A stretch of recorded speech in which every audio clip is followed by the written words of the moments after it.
भइला मुहा चोखा भइला भरल पूरल शरीर तोरा खोखा भइल काला लागत रे आलू उसीनल रे।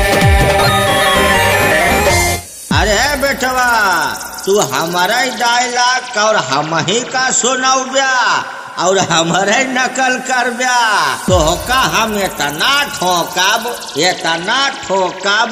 कि तुम भूल जाओगे किसी का डायलॉग चुराना। दीपक बाबू अरे ही लाला रे ही लाल क्या हुआ बच्चा?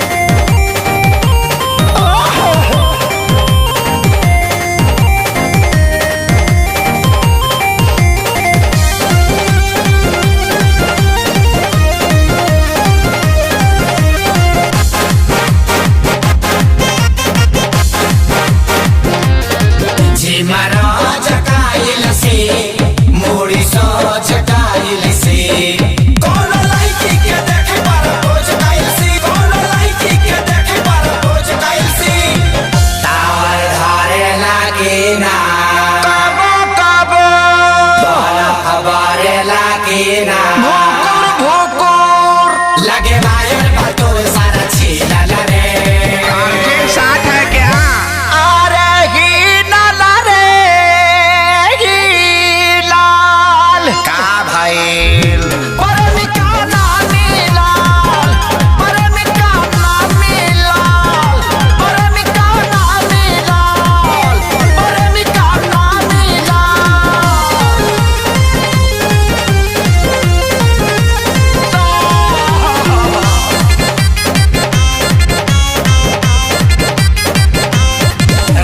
खेल जाई रे प्यारा लील जाई रे तू चल सैंडल लगे बाकी मिल जाई रे तू चल सैंडल लगे बाकी मिल जाई रे प्यारे लाल के बोला पेट झरता तो बाजार के बोला ना मानी खेसारी सोनू के